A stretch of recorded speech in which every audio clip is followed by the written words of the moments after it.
मुस्लिम शरीफ में हदीस मौजूद है और जिसका नंबर आपकी स्क्रीन पर चल भी रहा है कि हज़रत अनस बिन मालिक रदियल्लाहु तआला अन्हु रिवायत करते हैं कि नबी करीम सल्लल्लाहु अलैहि वसल्लम ने फरमाया, मेराज की रात जब मैं हज़रत मूसा अलैहिस्सलाम की कब्र के पास से गुजरा और वहाँ पर सुर्ख रंग का टीला मौजूद था जिसके नीचे हज़रत मूसा अलैहिस्सलाम की कब्र मुबारक मौजूद थी।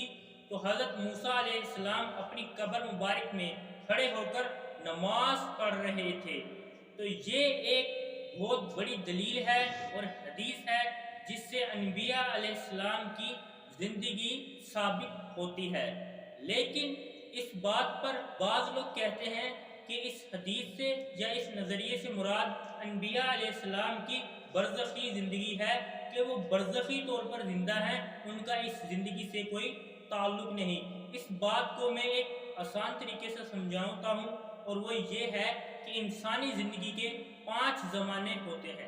सबसे पहला ज़माना जब इंसान रूह की शक्ल में आलम अरवाह में होता है। दूसरा ज़माना जब इंसान नुतफ़े की शक्ल में, जिसे हम एम्ब्रियो कहते हैं, शिकम में मौजूद होता है। तीसरा ज़माना जब इंसान पैदा होता है, 7 साल का होता है, उसके बाद 13 साल का होता है, उस पर शरीयत लागू हो जाती है। ये तीसरा ज़माना है और तीसरे ज़माने में ही इंसान पर शरीयत का नफाज जारी होता है। इसके बाद इंसान का चौथा ज़माना वो है जब वो इस दुनिया से फोत हो जाता है, जब उसकी रूह परवाज कर जाती है, वो कब्र में चला जाता है। और इंसानी ज़िंदगी का 5वां ज़माना हशर है, मैदान महशर है, जब हिसाब और जज़ा का दिन है, जिस दिन लोगों पर जन्नत और दोज़ख पर लोगों के फैसले होंगे। तो यहाँ बात यह है कि जब इंसान आलम अरवाह में होता है उस वक्त भी उस पर कोई शरीयत नहीं। जब वो नुत्फ़े की हालत में होता है उस वक्त भी उस पर कोई शरीयत की कोई पाबंदी नहीं होती। लेकिन जब वो जिंदा इस तीसरी सूरत में, जब इंसान पैदा होकर इस दुनिया में मौजूद होता है, उस वक्त इंसान पर शरीयत की पाबंदियाँ वजूद में आती हैं। लेकिन जब इंसान फोत हो जाता है तो उस पर से शरीयत की तमाम तर पाबंदियाँ और तमाम तर फ़राइज़ और हुक्म उठा लिए जाते हैं। लेकिन अनबिया अलैहिस्सलाम के लिए ऐसा नहीं कि हज़रत मूसा अलैहिस्सलाम अपनी ज़िंदगी मुबारक में भी नमाज़ पढ़ते थे और जब इस दुनिया से पर्दा फरमा के दुनिया से चले गए तो अपनी कब्र में खड़े होकर भी शरीयत पर अमल कर रहे हैं। अगर अनबिया अलैहिस्सलाम की ज़िंदगी सिर्फ बरज़खी ज़िंदगी होती तो हज़रत मूसा अलैहिस्सलाम नमाज पढ़कर शरीयत पर अमल नहीं कर रहे होते, क्योंकि शरीयत सिर्फ इंसान की ज़िंदगी की हालत में होती है। जब वो दुनिया से पर्दा फरमा जाए तो उस पर शरीयत का किसी भी किस्म का कोई पाबंदी या कोई भी फ़राइज़ और कोई भी हुक्म नहीं लगता। लेकिन हज़रत मूसा अलैहिस्सलाम कब्र में खड़े होकर नमाज पढ़ के ये बता रहे हैं कि अनबिया अलैहिस्सलाम की ज़िंदगी सिर्फ बरज़खी ज़िंदगी नहीं, ये इस ज़िंदगी से भी ताल्लुक़ रखती है जो हम गुजार रहे हैं, क्योंकि वो कब्र में मौजूद होकर भी शरीयत पर अमल कर रहे हैं। उम्मीद है आपको मेरी बात समझ आई होगी। अस्सलामु अलैकुम वरहमतुल्लाहि वबरकातुहू। मुस्लिम शरीफ में हदीस मौजूद है और जिसका नंबर आपकी स्क्रीन पर चल भी रहा है कि हज़रत अनस बिन मालिक रदियल्लाहु तआला अन्हु रिवायत करते हैं कि नबी करीम सल्लल्लाहु अलैहि वसल्लम ने फरमाया, मेराज की रात जब मैं हज़रत मूसा अलैहिस्सलाम की कब्र के पास से गुजरा और वहाँ पर सुर्ख रंग का टीला मौजूद था जिसके नीचे हज़रत मूसा अलैहिस्सलाम की कब्र मुबारक मौजूद थी।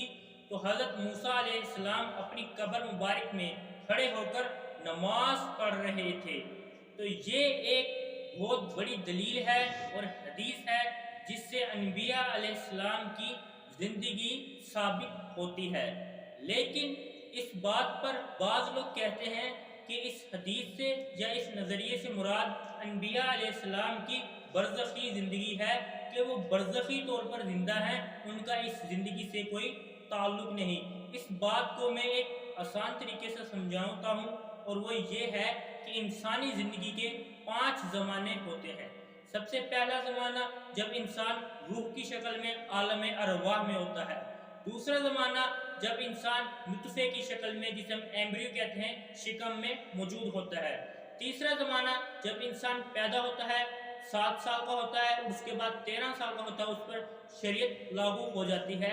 ये तीसरा ज़माना है और तीसरे ज़माने में ही इंसान पर शरीयत का नफाज जारी होता है। इसके बाद इंसान का चौथा ज़माना वो है जब वो اس دنیا سے فوت ہو جاتا ہے، جب اس کی روح پرواز کر جاتی ہے، وہ قبر میں چلا جاتا ہے۔ اور انسانی زندگی کا پانچواں زمانہ حشر ہے، میدان محشر ہے، جب حساب و جزا کا دن ہے، جس دن لوگوں پر جنت اور دوزخ پر لوگوں کے فیصلے ہوں گے۔ تو یہاں بات یہ ہے کہ جب انسان عالم ارواح میں ہوتا ہے، اس وقت بھی اس پر کوئی شریعت نہیں، جب وہ نطفے کی حالت میں ہوتا ہے اس وقت بھی اس پر کوئی شریعت کی کوئی پابندی نہیں ہوتی، لیکن جب وہ زندہ اس تیسری صورت میں جب انسان پیدا ہو کر اس دنیا میں موجود ہوتا ہے، اس وقت انسان پر شریعت کی پابندیاں وجود میں آتی ہیں، لیکن جب انسان فوت ہو جاتا ہے تو اس پر سے شریعت کی تمام تر پابندیاں اور تمام تر فرائض اور حکم اٹھا لیے جاتے ہیں۔ لیکن انبیاء علیہ السلام کے لیے ایسا نہیں کہ حضرت موسیٰ علیہ السلام اپنی زندگی مبارک میں بھی نماز پڑھتے تھے، اور جب اس دنیا سے پردہ فرما گئے، اس دنیا سے چلے گئے، تو اپنی قبر میں کھڑے ہو کر بھی شریعت پر عمل کر رہے ہیں۔ اگر انبیاء علیہ السلام کی زندگی صرف برزخی زندگی ہوتی تو حضرت موسیٰ علیہ السلام نماز پڑھ کر شریعت پر عمل نہیں کر رہے ہوتے، کیونکہ شریعت صرف انسان کی زندگی کی حالت میں ہوتی ہے۔ جب اس دنیا سے پردہ فرما جائے تو اس پر شریعت کا کسی بھی قسم کا کوئی پابندی یا کوئی بھی فرائض اور کوئی بھی حکم نہیں لگتا۔ لیکن حضرت موسیٰ علیہ السلام قبر میں کھڑے ہو کر نماز پڑھ کے یہ بتا رہے ہیں کہ انبیاء علیہ السلام کی زندگی صرف برزخی زندگی نہیں، یہ اس زندگی سے بھی تعلق رکھتی ہے جو ہم گزار رہے ہیں، کیونکہ وہ قبر میں موجود ہو کر بھی شریعت پر عمل کر رہے ہیں۔